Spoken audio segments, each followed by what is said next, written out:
जो 19 लाख लोगों में मुसलमान कितने हैं? मुसलमान 7 लाख, लगभग 7 लाख होंगे और बाकी तो सब तब वो मुस्लिम क्या ही हैं। लगता है इसी वजह से वो इसको नोटिफाई नहीं किया जा रहा है ना, ऐसा नहीं है, शरीयत को? इसको उठा देना है। किसी ने केस किया है, सम्मिलित महासंघ एक आहोम संगठन भी है, इन लोगों ने केस किया है, ये क्लॉज 6 जो असम एकॉर्ड बना था ये गलत बना था, इसको उठा देना चाहिए। असम अकॉर्ड के खिलाफ ही केस कर दिया। हाँ, खिलाफ केस कर दिया। एनआरसी का जो काट ऑफ ईयर होगा ये 51 होगा, 1951, तो आसाम के लिए 71 क्यों है? एनआरसी रूल के मुताबिक इनको राष्ट्रीय शिनाख्त कार्ड यानी वो आइडेंटिटी कार्ड इनको दे देना चाहिए। अस्सलाम वालेकुम रहमतुल्लाह। आसाम में एनआरसी का मामला अभी भी ख़त्म नहीं हुआ है। एनआरसी की फ़ाइनल लिस्ट आ चुकी है जिसमें सिर्फ 19 लाख लोगों का नाम नहीं है, लेकिन उस लिस्ट को नोटिफाई नहीं किया जा रहा है। जिन लोगों का फ़ाइनल लिस्ट में नाम है उनको अभी तक कार्ड इशू नहीं किया गया है, और जिन लोगों का नाम नहीं है अब तक उसकी वजह नहीं बताई गई है कि क्यों 19 लाख लोगों का नाम नहीं है। उसके अलावा ना उनको दोबारा अपील करने का हक़ दिया गया है, और आसाम एनआरसी का मामला अभी भी ज़ेर बहस है। सुप्रीम कोर्ट में आसाम एनआरसी से मुताल्लिक़ कुल 15 मुकदमे ज़ेर समात हैं, और all India United democratic front इस मुकदमा को लड़ रही है। उसके अलावा जमीयत उलमाए आसाम भी इस मुकदमा को देख रही है। कुल मिलाकर कहिए कि मौलाना बदरुद्दीन अजमल साहब all India United democratic front और जमीयत उलमा आसाम के प्लेटफॉर्म के ज़रिए सुप्रीम कोर्ट में अभी भी आसाम की एनआरसी का मामला देख रहे हैं, मुकदमा लड़ रहे हैं। मेरे साथ मौजूद हैं मौलाना फजलुल करीम कासमी।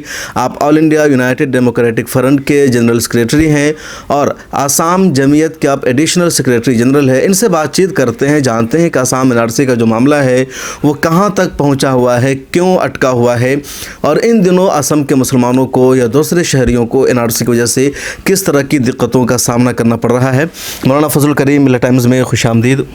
अल्हम्दुलिल्लाह, शुक्रिया। सबसे पहले तो ये जानना चाहेंगे कि 2 साल पहले ही आसाम एनआरसी की फ़ाइनल लिस्ट आ चुकी है जिसमें सिर्फ 19 लाख लोगों का नाम नहीं है। लोगों को लगा कि जो एक साजिश रची जा रही थी मुसलमानों का नाम शामिल नहीं करने की, तो वो साजिश कामयाब नहीं हुई। सिर्फ 19 लाख लोगों का नाम नहीं था और उसमें भी सिर्फ 6-7 लाख मुसलमान बकिया दूसरे हैं। तो उस लिस्ट को अब क्यों नोटिफाई नहीं किया जा रहा, वजह क्या है उसको रोक करके रखने की? वही बात है, वही हम लोगों का मांग है। जमीयत उलमा की तरफ से बार बार यही कहा जा रहा है। सुप्रीम कोर्ट में हम लोगों ने अपील भी किया है और दरख्वास्त डाल दी गई है। इधर मेमोरेंडम भी हम लोगों ने दिया है, राष्ट्रपति को भी दिया है, होम मिनिस्ट्री को भी दिया है और हमारे पीएम साहब को भी दिया है। तो हमारा मांग यही है, जबकि फ़ाइनल लिस्ट निकल गई है तो ये जो एनआरसी रूल जो बनाया गया था, मॉडलिटी जो बनाया गया था, तो उसमें एनआरसी रूल के मुताबिक इनको राष्ट्रीय शिनाख्त कार्ड यानी वो आइडेंटिटी कार्ड इनको दे देना चाहिए। हम लोगों का यही मांग है कि आइडेंटिटी आप लोग दे दीजिए, लेकिन अभी तक होम मिनिस्ट्री की तरफ से या सरकार की तरफ से इसको नोटिफाई नहीं किया गया है, नोटिफिकेशन नहीं दिया है कि एनआरसी मान लिया गया है, ये नोटिफिकेशन नहीं आया है। लेकिन सुप्रीम कोर्ट ने तो कह दिया है, इसके बावजूद होम मिनिस्ट्री ने भी कह दिया है कि ये तो है, वो फाइनल लिस्ट है। बट रीज़न क्या है? ये सरकार खुद चाह रही थी एनआरसी हो, मुसलमान विरोध कर रहे थे कि जानबूझ करके एनआरसी के नाम पर उनकी शहरियत छीनने की साजिश रची जा रही है। जब एनआरसी हो गई है, सुप्रीम कोर्ट की निगरानी में हुआ, तब सरकार नोटिफाई क्यों नहीं कर रही? अब सरकार को क्या प्रॉब्लम आ रही है, हालांकि पहले सरकार खुद करने के लिए बेचैन थी? इसमें एक वजह ये भी है, वहाँ एक सम्मिलित महासंघ नाम का एक तंजीम है जिनकी तरफ से यहाँ सुप्रीम कोर्ट में एक केस दे दिया गया है, वो एक मुकदमा दिया है कि वो जो एनआरसी हुआ है वो एनआरसी का काट ऑफ ईयर क्या हो। एनआरसी का काट ऑफ ईयर 1951 हो या 1971 हो, ये इन लोगों ने केस दिया है क्योंकि पूरे हिंदुस्तान के लिए जो काट ऑफ ईयर एनआरसी का जो काट ऑफ ईयर होगा ये 51 होगा, 1951, तो आसाम के लिए 71 क्यों है। तो हम लोगों का ये कहना है, हम लोगों का नहीं, काफ़ी तंजीमों का ये कहना है, काफ़ी लोगों ने ये यहाँ आया भी फाइल किया है सुप्रीम कोर्ट में इस केस के मातहत। तो सब लोगों का ये कहना है क्योंकि आसाम एकॉर्ड जो हुआ था 1985 में, उस एकॉर्ड में ये फ़ैसला किया गया था कि आसाम के लिए, पूरे हिंदुस्तान के अंदर सिर्फ आसाम के लिए, जबकि बांग्लादेश आज़ाद हुआ था 1971 में, तो उस वक्त एक मुआहदा भी हुआ था बांग्लादेश के साथ। इंदिरा गांधी तब पीएम थे, तो उस वक्त एक मुआहदा भी हुआ था कि आसाम का जो एनआरसी होगा वो 1971 होगा।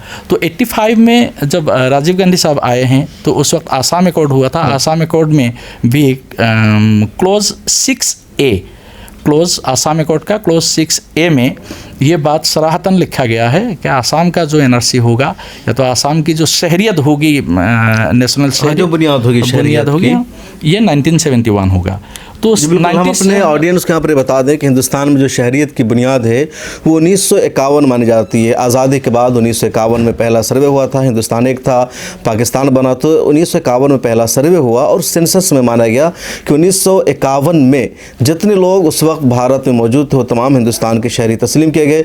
उसके बाद फिर शहरियत के कानून में कई सारी तरमीम हुई कि अगर बाप पहले से है और बेटा है या नहीं है, लेकिन जो बुनियादी कट ऑफ है वो 1951 है। लेकिन आसाम का जो कट ऑफ है 1971 माना गया, और इस वजह से कि बांग्लादेश उस वक्त पाकिस्तान से आज़ाद नहीं हुआ था और एक हिंदुस्तान और बांग्लादेश के दरमियान अच्छे ताल्लुकात थे। तो इस वजह से कहा गया कि 1971 है वो कट ऑफ होगा। अब सुप्रीम कोर्ट में यही मामला चल रहा है और जो RSS इस तरह की तंजीमें हैं उसकी ज़िद है कि आसाम का जो कट ऑफ ईयर है वो भी 1951 होना चाहिए। हालांकि बुनियादी तौर पर सुप्रीम कोर्ट ने भी एक तरह से तस्लीम किया कि 1971 ही हो, और उसी के बारे में मौलाना बता रहे हैं।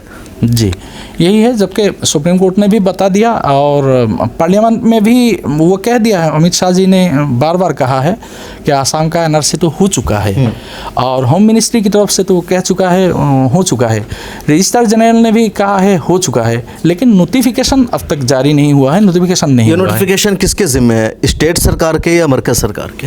ये असल में अब तक ये पूरा मामला एनआरसी का मामला वो देखभाल कर रहे हैं सुप्रीम कोर्ट। अब सुप्रीम कोर्ट को ये करना चाहिए, ये रजिस्ट्रार जनरल साहब को दे देना चाहिए। तो होम मिनिस्ट्री की तरफ से अगर कह दिया गया है, लेकिन वो नोटिफिकेशन कर सकते हैं, होम मिनिस्ट्री नोटिफिकेशन करके रजिस्ट्रार जनरल के मातहत ये नोटिफिकेशन हो सकता है। तो उसके बाद रजिस्ट्रार जनरल ही इनके जिम्मेदारी है और उनकी तरफ से ही वो जो नेशनल जो आई कार्ड देगा, वो आइडेंटिटी कार्ड दे देगा, वो देना चाहिए रूल के हिसाब से। जी बिल्कुल। अच्छा, 19 लाख लोग जिनका नाम नहीं है तो उनका मसला क्या है? क्या उनको शहरियत नहीं मिलेगी? किस बुनियाद पर उनका नाम खारिज किया गया? यही रूल के मुताबिक, यानी एनआरसी बनने का जो रूल था, रूल्स के मुताबिक जो सुप्रीम कोर्ट ने जो रूल बना के दिया था, जो पास भी हुआ था, गाइडलाइन एनआरसी के लिए, तो उस गाइडलाइन के एतबार से जिन लोगों का नाम नहीं आया है, 19 लाख लोगों का, इनको रीज़न बताना चाहिए आप लोगों का क्यों नाम नहीं आया। वो लिखित होना चाहिए जी, वो लिखित, हर नोडल ऑफिसर इनको वो लिखित रीज़न देगा। वो रीज़न लेके वो कोर्ट में जाएगा। FT आपको मालूम है, फॉरेनर्स ट्रिब्यूनल, ये पूरे हिंदुस्तान में कहीं नहीं है, आसाम में है, तकरीबन 100 के लगभग 100 ट्रिब्यूनल्स है, अदालत है। इसके लिए स्पेशल बनाया गया है, NRC के लिए डी वोटर्स के लिए बनाया गया है। वहीं जाएगा ये केस, वहाँ केस तब जाएगा जब ये रीज़न बताएगा। रीज़न बताने के बाद ये मान लीजिए किसी का नाम नहीं आया है, क्यों नहीं आया है, हो सकता है इनके कागजात नहीं है, हो सकता है वो बांग्लादेशी हो, कुछ भी हो, जो रीज़न बताएगा वो रीज़न जाना चाहिए कोर्ट में। कोर्ट में जाने के बाद FT फैसला करेगा इसका नाम आना चाहिए या नहीं आना चाहिए। अगर आना चाहिए तो आ जाएगा, अगर नहीं आना चाहिए तो नहीं आएगा। तो ऐसा होगा रूल के हिसाब से। तो वो रीज़न नहीं बता रहे हैं और अपील का चांस देना था, लेकिन अपील का चांस वो भी नहीं दे रहे हैं। कोर्ट में ये मसला ज़ेर बहस आया, सुप्रीम कोर्ट ने क्या कहा इस बारे में? सुप्रीम कोर्ट ने तो अभी कॉन्स्टिट्यूशनल बेंच पे हम लोगों ने केस दिया था, केस मतलब IA फाइल किया था। इस केस के मातहत हम लोगों ने ये मांगा था, ये जो कॉन्स्टिट्यूशनल मैटर है तो कॉन्स्टिट्यूशनल बेंच में जाना चाहिए। अच्छा। ये हम लोगों ने कहा था और हमारे हक में भी ये फैसला हुआ है अल्हम्दुलिल्लाह, और इसको कॉन्स्टिट्यूशनल बेंच में दे दिया गया है।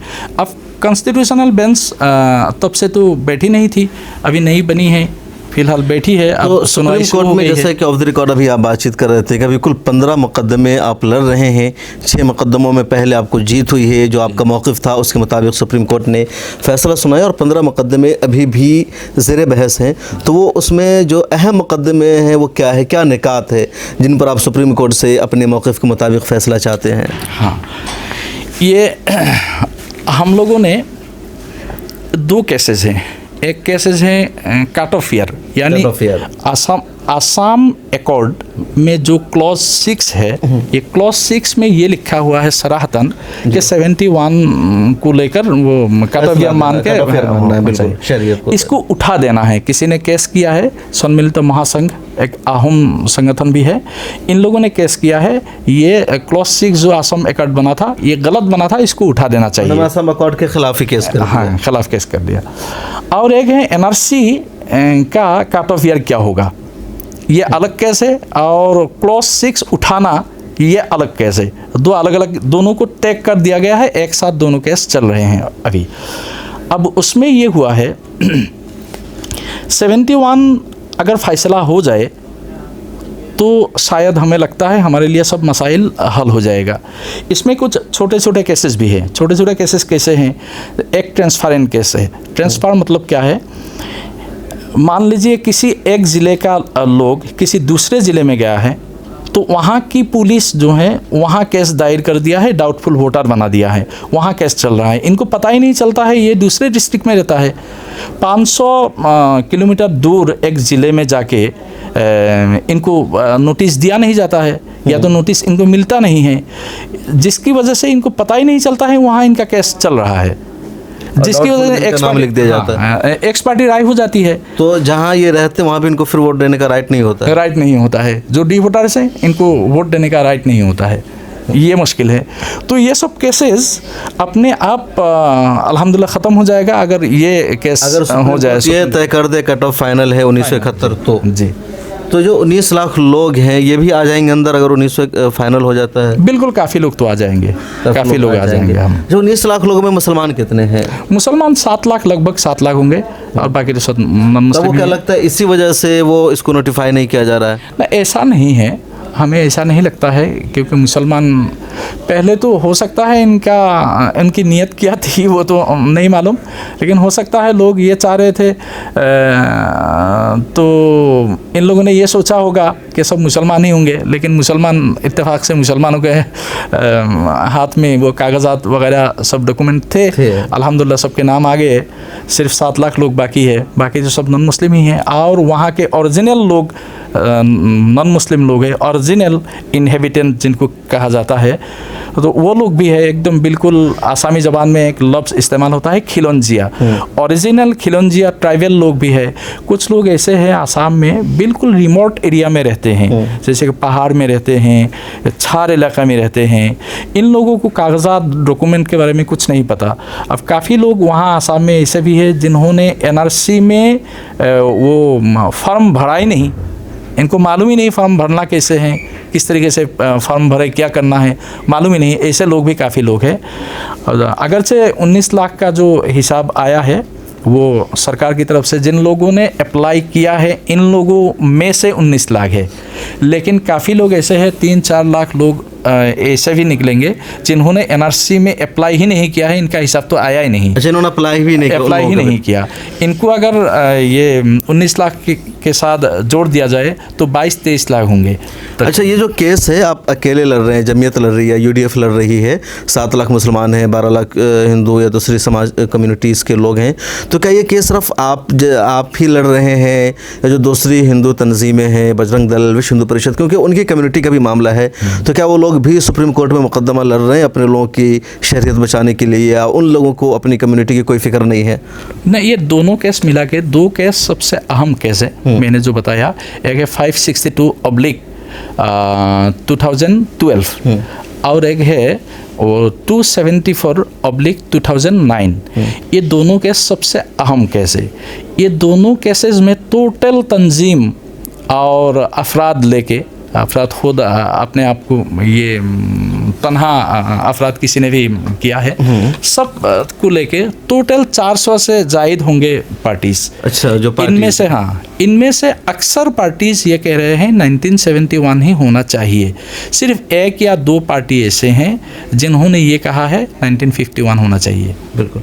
तो बहुत शुक्रिया, हमारे साथ है मौलाना फजलुल करीम कासमी। आप all India United democratic front के सेक्रेटरी जनरल है। ये पार्टी मौलाना बदरुद्दीन अजमल की है, आप उनके सदर है। उसके अलावा आप जमीयत उलमा हिंद आसाम के एडिशनल सेक्रेटरी जनरल है।